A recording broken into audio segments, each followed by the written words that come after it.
Terima kasih saudara, Anda masih bersama kami di Bincang Inspiratif Kompas TV Lampung. Kita masih berbicara mengenai kopi nih, khususnya di Lampung, Mas. Yeah. Banyak orang yang sebenarnya belum mengetahui pengetahuan atau edukasi mengenai kopi ya, Mas ya. Dan kalau untuk di Lampung sendiri, perkembangan kopi dari dahulu hingga saat ini seperti apa sih, Mas? Sekarang mungkin ya agak berubah kultur minumnya ya. Kultur minum dan kultur pemeliharaan di kebun. Kalau dulu misalnya, walaupun secara kuantitas di Lampung banyak kopi, tetapi secara kualitas kita belum banyak lah ya. Ada beberapa yang sudah melakukan, tapi secara jumlah gitu belum banyak yang melakukan usaha untuk memperbaiki kualitas di kebun gitu. Kalau kita bicara kebun, di kebun itu banyak hal sebenarnya yang harus dilakukan agar untuk menjaga kualitas itu sendiri ya. Dan kalau sekarang kita bicara hilir, yang lebih berubah yaitu cara orang menikmati kopi. Kalau dulu kita ngomong mau ngopi gitu ya, simpel aja ambil gelas, ambil air panas, kopi, langsung dituang, kasih gula gitu. Tapi sekarang orang udah mulai coba untuk nyari karakter yang ada di kopi gitu. Dan yang ternyata beda-beda tiap daerah gitu. Berarti memang di masing-masing daerah punya kopi dengan karakter tersendiri, bisa dikatakan begitu. Termasuk di Lampung? Termasuk di Lampung, tergantung spesies kopinya, tergantung varietas kopinya, tergantung karakter tanah. Berarti bisa membedakan rasanya begitu ya, Mas ya? Iya, gimana bisa. Dia tumbuh? Kalau di Bali misalnya, Bali itu terkenal dengan kopi yang karakter asamnya, kalau Arabica kayak jeruk. Orang nyebutnya citrusi kalau di kopi gitu. Asam sitrik, asam jeruk. Katanya sih itu ada pengaruhnya dengan kultur struktur tanah di Bali gitu. Jadi ada pengaruh dari tanah Bali yang sering ditanami jeruk gitu-gitu. Di Lampung itu yang saya coba beberapa yang enak, ada yang chocolatey istilahnya. Karakternya kayak coklat-coklatan gitu. Atau kemarin kawan sempat proses kopi, dia ada sedikit asamnya padahal robusta. Jadi artinya asam itu jadi karakter ini di kopi yang menentukan kopi bagus atau enggak. Salah satu ini ya indikator ya gitu. Nah, kemarin dapat yang robusta punya asam yang lumayan. Jadi Lampung inilah ya, punya potensi lah untuk dikembangkan. Potensi dan sesuai dengan letak geografisnya yang mempengaruhi rasa ya, Mas ya? Iya.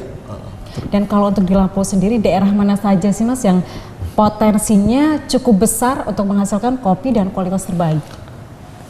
Kalau bicara daerah dengan ketinggian di atas 1000 itu yang potensial untuk dikembangkan jadi daerah penghasil kopi bagus ya. Di Lampung misalnya kita bisa nyebut Lampung Barat. Sekincau misalnya itu sekitar 1200-an meter di atas permukaan laut. Atau Ulu Belu itu udah di atas 1000. Ulu Belu di Tanggamus ya. Jadi terutama dua daerah itu sebenarnya bisa dimaksimalkan untuk membuat kopi ini jadi lebih bagus gitu. Tapi tentu aja harus melibatkan banyak orang ya. Banyak orang dan juga melalui beberapa proses dan tahap begitu, Mas. Oke. Dan kalau menurut Mas Aris sendiri, gimana sih, Mas, cara bisa menghasilkan selain mulai dari penanaman kopi begitu ya, sampai dengan pengolahan menjadi sebuah minuman, itu prosesnya seperti apa agar menghasilkan kopi dengan kualitas terbaik dan nyaman untuk dinikmati? Kita harus selektif lah ya, selektif sejak dari kebun. Maksudnya selektif itu harus milih-milih. Kayak sekarang ini standar kopinya yang dipakai di kedai-kedai, kebanyakan kedai sekarang pengennya petani itu cuma petik yang merah. Petik yang merah, kalau kita nganggap kopi itu sebagai buah yang matang yang enak ya. Nah, buah merah itu pertanda buah matang.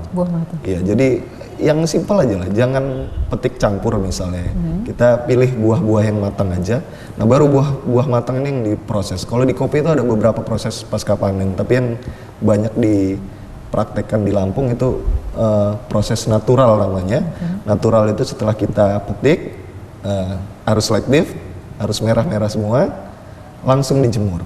Biasanya 2 mingguan gitu ya. Sampai jadi biji kopinya itu kering di dalam kulit buahnya.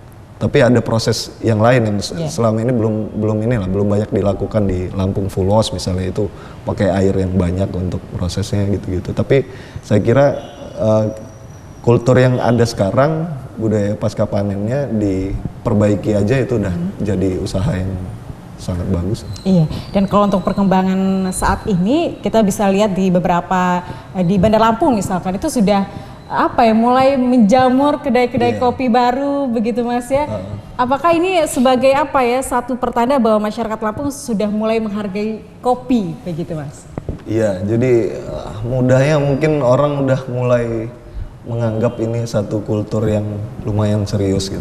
Jadi kelihatannya sederhana gitu, minum kopi gitu, tapi kok orang-orang udah mulai kayaknya aneh gitu, nyeduh kopi tapi kok ribet, satu kopi bisa 5-7 menit gitu.